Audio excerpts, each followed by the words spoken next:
Yeah, definitely have had a chance to think about it. It's definitely crazy. I was kind of talking to Marv leading up into that moment, and just we were kind of recapping in Georgia. We would have given anything last year to even play. I'm in the CPF, and going into that game, I had a decent feel for how Coach Hart were going to use me, and I was just extremely grateful, and kind of was able to kind of see that full circle, and kind of remove myself from the present, and like I said, just really be grateful for the fact that as a walk-on, starting as a walk-on, going through all the hardships that I kind of talked about last year. I was now in a moment where I was actually going to be featured or used, and it was going to be something that I could maximize and just have an impact or a role. So. Is that one of those moments where you just put that in? If they do this exact thing, we can get them with this. Yes. And then to see it happen, to see it play out in the moment. Yeah. It's like, oh my gosh, they're actually doing this. Yeah. So that actually, to be honest, that wasn't. That was something that CJ saw on the field. I said that, and CJ saw it, and we there was a look that we practiced against, and we knew that if we got that particular look, like you said, that we were going to execute it in that manner. So there was like a quick conversation me and CJ had on the field, and we just decided that we're gonna take the middle and execute. And CJ threw a great ball. I think it speaks to CJ's cognitive ability to address defenses or whatever that may be. And he threw me a great ball. All I had to do was catch it. Cam, let's wrap that one up. To see yourself do what you did against Notre Dame, what you did throughout the season, and do it against Georgia. How much confidence did that give you going into this offseason, knowing that a bigger role is coming this spring and maybe even into this fall? Yeah, I would say it definitely allowed me to be confident in a sense, but it also just allowed me to work. I'm a guy who kind of builds confidence off of the work that I put in, and so going into this season and that potential for growth and role in an offensive role, it just has given me more hunger, allowed me to go back to the basics and really solidify my foundation in order to execute and play at the level that I desire to play at. Let me ask you a basic question. Why did you decide to come back? It was a lot of conversation, a lot of prayer, a lot of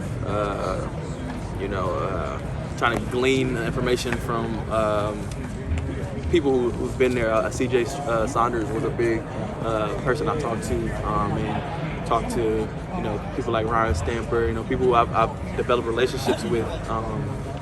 And have a lot of trust in.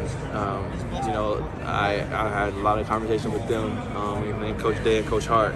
They talked to me, and they had laid out a plan that they had for me, and I was very comfortable with the plan that they had set before me, and I just kind of felt like there was some more meat left on the bone. I think that there's still a couple of things that I want to do at Ohio State.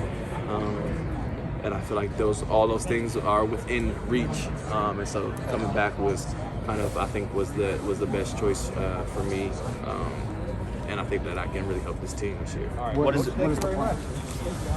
The plan is simply to continue to enhance, enhance me as a player, enhance me as a leader, enhance me as whatever that may be, and I just feel like through a lot of prayer, I felt like there was still some maturation that needed to happen in me personally, spiritually, all that. And I think that the decision to come back has allowed me to mature and on field, off the field, a lot of things. But kind of going back to what he said, like it's also allowed me to have some more confidence and build that confidence out. I feel like I've kind of talked about this before, but so when I came as a walk-on, of course, I had high hopes for myself. I really had hopes for myself, and I thought that I was going to come here and take the world by storm, and that was my goal, to take the world by storm. But when it didn't happen, it did get bleak for a minute, and so kind of lost that the same desire for a second. But I was blessed enough, for have great people in my life.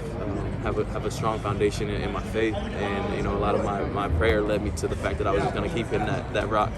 And so I think finally when I came out on the back end, I wasn't necessarily surprised, but I was definitely grateful, and I was able to do it in a way in which I had the Lord as my I guess the thing that gets the glory in the end instead of myself. There's a lot of people don't hear about it. There's also a lot of people who want to hear about it. And you lose CJ, you lose Cam, two guys who seem like kind of the spiritual leaders of the team. Are you picking up that? You carrying that now, or how does that work in the locker room? I definitely think, those are two great men of God, and they're two men who are vocal. They're very charismatic, very outgoing, and they did lead in a great way. And so I do think that is a role, it's a position that I desire to fill, but I feel like it's something that has to be natural. It has to be, it can't be forced. So, stepping into that role, I desire to do it in a way in which, like I said, it's not me who's now the spiritual leader, but it's, God getting the glory and using me type of thing. So I think that it's just going to have to be me, allowing myself to go lower, and allowing Jesus to be exalted. And in that way, if the Lord sees fit, then I'll step into that role. I'm not sure how to transition. You lined up in the backfield at times last year. Some of the stuff that maybe we all thought that Jackson would be doing throughout the year.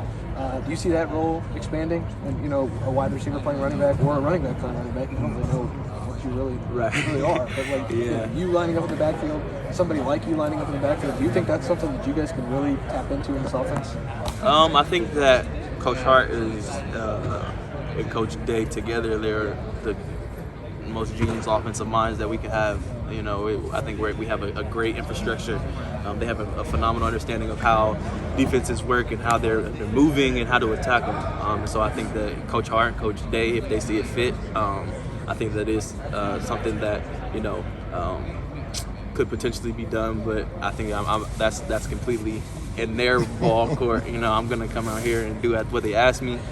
Try to continue into the hands, going back and recapping with Coach Hart, and from there, I think that we'll see exactly how it transpires. You've been here as long as those guys have. Why not draw some stuff up in the dirt? Like, hey, I got something for you. Yeah, I always joke about having a couple, suggestions, but like I said, they're far more esteemed, far more accredited than I could ever be. So I'm just trying to learn as much as I can and be a sponge. What do you think Coach Hart brings to the equation as OC? I think that he brings kind of just a fresh set of eyes. Like take you back to like high school or something. You're writing a paper, and you feel like it's the best paper you've ever written. You turn it in, and it's like there's grammatical mistakes all throughout it, and it's like, dang, what happened? Like, how did I miss that? Like, and there's like blatant grammatical, errors. I think that's kind of Coach Hart. Like, but if you would have had somebody else come and read the paper, they may have seen it. You know what I mean? So I think that's kind of what Coach Hart can bring to the table. He has a fresh set of eyes. He's very offensive savvy, and he kind of brings a different dynamic than Coach Day.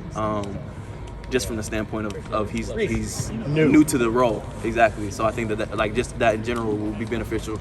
I think that Coach Hart has a great wholesale understanding of the game. He played it at a high level in college, high school, obviously, in the NFL. So passing game, different things like that. He just has he can grasp it, and he has a great grasp on it. Not saying that Coach Day doesn't, but like I said, he kind of can add that player aspect as well, which will help us, I think. Would be back to the leadership stuff you're talking Hey, folks, we have Reed Carrico on the 30. Why does that matter so much in your team? How do you feel like that could be a huge thing for you to do? Yeah, so last year, I think that we had one of the closer teams that we had. It was one of the closer teams that I've been a part of, and I think that anything that you do, anything that you accomplish, any goals that you have, they have to start with the head coach, but everybody has to buy in.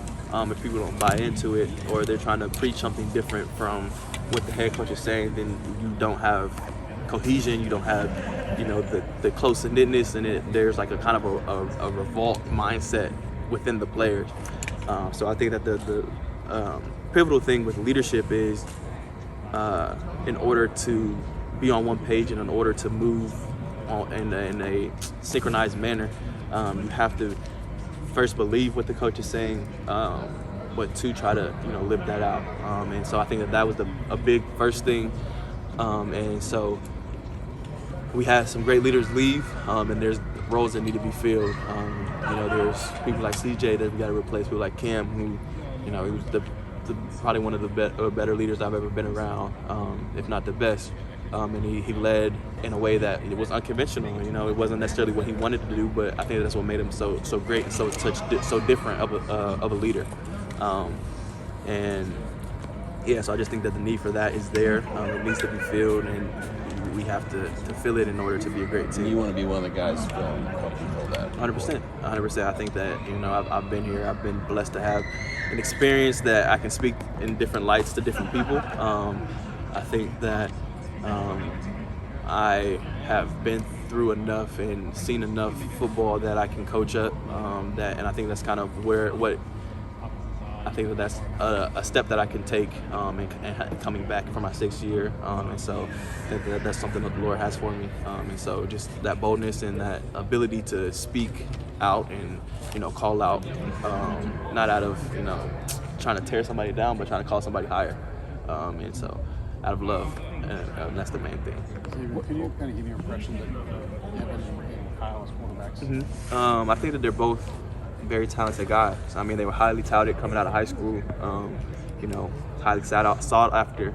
I think that both of them have, a chip on their shoulder, trying to become that guy. And that's not anything against each other. There's no bad blood. Like, you always see them together. You always see them laughing, smiling together. But that's just something that's why we come to Ohio State. And it's the hard part about being at Ohio State, because there's the brotherhood that, tight-knitness, and we love each other, and we go through a lot with each other. We bleed, sweat with each other. But at the end of the day, you're in the most competitive environment in the world, and most competitive environment in the country, playing at the highest level you can in college football. So I think that both of them have definitely the it factor is kind of just going to be, who can, how do I want to say that? It'll just be who can, I would say, sustain for longer. How are they different? Just personality, quarterback style, whatever. I think personality-wise, they're really similar. Personality-wise, they both, they're around each other a lot, and when you're around each other a lot, you pick up on some mannerisms and different things like that. So I wouldn't say personality-wise they're not too much different. I think that on the field they're both learning their way, and that's something that comes from not being, the guy for the first couple of years. You got to learn, you got to be cultivated, you got to do a whole bunch of things, and you can't try to emulate the guy that came before you, or you lose yourself. And that's, they got here being themselves. So I think that identity on the field is still being developed, is being enhanced, and I think that we're in for a great battle, and we'll see who comes out on top. Can I get a Reese Stocksdale scouting breakdown from you? Yeah, so Reese, my guy. He's shoot. If you ever came back at night and you saw me and Marvin here, he's here with us. He's probably the person who set it up, and he's a hard worker. He's very fast, very explosive. All of that. He's just, he's one of those guys who he comes to work every day. And so I would say scouting report wise, I think that he desires to get better. He's the hardest critic on himself. But I think that he has, at the end of the day, he has all the makeup and the fortitude and everything to be a great player. I think that it's just now the maturation process, which, is different with everybody. And so I think that he definitely could be a great player. I think he's going to be a great player. Like I said, he has all the intangibles: run, jump, do anything you could ask for. I think right now it's just, allowing that to translate to the field, which takes time.